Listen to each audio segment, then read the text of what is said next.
नमस्कार दोस्तों, स्वागत है आपका मेरे YouTube चैनल पर। आज मैं आपको पितरों को मोक्ष देने वाली एकादशी के बारे में बताने जा रही हूँ। शास्त्रों में मार्गशीर्ष यानी अगहन को बहुत ही पावन महीना माना गया है। इस महीने में शुक्ल पक्ष की मोक्षदा एकादशी का व्रत करने से पितरों को मुक्ति मिलती है। सनातन धर्म में एकादशी व्रत बहुत ही पवित्र, शांतिदायक और पाप नाशक माना गया है। एकादशी तिथि जगत गुरु विष्णु स्वरूप है, जो समस्त पापों का अपहरण करने वाली है।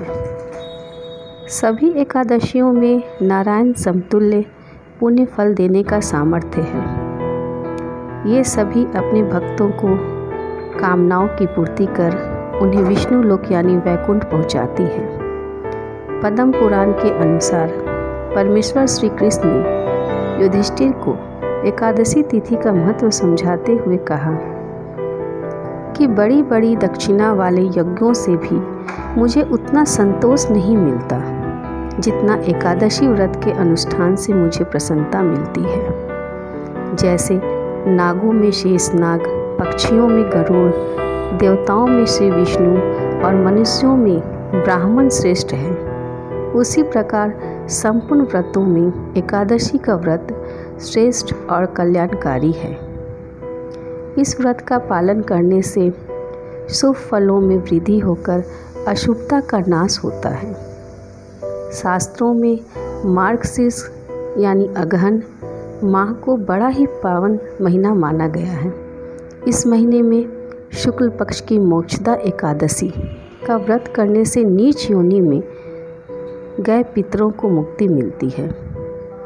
भक्ति भाव से किए गए इस व्रत के प्रभाव से प्राणी सांसारिक बंधनों से मुक्त होकर मोक्ष को प्राप्त होता है।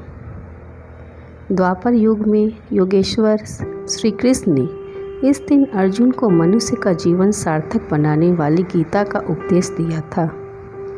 गीता जैसे महान ग्रंथ का प्रादुर्भाव होने के कारण इस दिन को गीता जयंती के रूप में भी मनाया जाता है।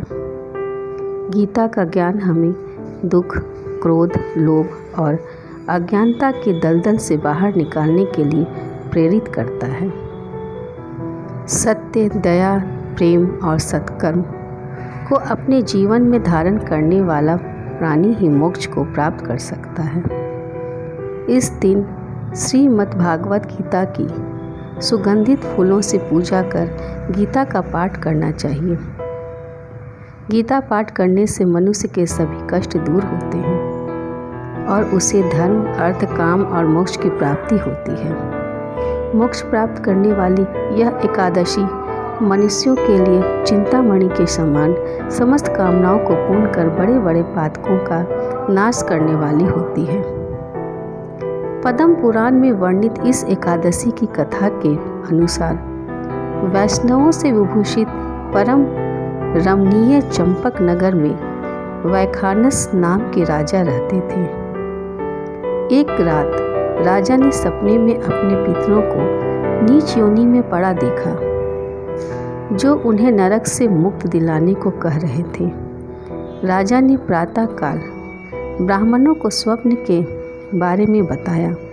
ब्राह्मणों के कहने पर राजा पर्वत मुनि के आश्रम में जाकर उनसे मिले। मुनि की आज्ञा से राजा ने पितरों की मुक्ति का उद्देश्य से मोक्षदा एकादशी का व्रत किया और व्रत का पुण्य अपने पितरों को प्रदान किया। व्रत के बाद पितर नरक से छुटकारा पा गए। ऐसा माना जाता है कि तुलसी मंजरी से भी पूजा करनी चाहिए, बहुत ही फलदायक होता है। इस एकादशी पर श्री हरि को प्रिय तुलसी की मंजरी तथा पीला चंदन, रोली, अक्षत, पीले पुष्प, ऋतु फल और धूप दीप मिश्री आदि से भगवान का भक्ति भाव से पूजन करना चाहिए। रात्रि के समय भगवान नारायण की प्रसन्नता के लिए नृत्य, भजन, कीर्तन और स्तुति के द्वारा जागरण करना चाहिए। जागरण करने वाले को जिस फल की प्राप्ति होती है वह हजारों वर्ष तपस्या करने से भी नहीं मिलती। श्री कृष्ण ने युधिष्ठिर को मोक्षदा एकादशी का महत्व समझाते कहा कि इस एकादशी के महात्म को पढ़ने और सुनने का मात्र से वाजपेयी यज्ञ का फल मिलता है। इस व्रत को करने से प्राणी के जन्म जन्मांतर के पाप क्षीण हो जाते हैं और जन्म मरण के चक्र से मुक्ति मिलती है। जय विष्णु भगवान की।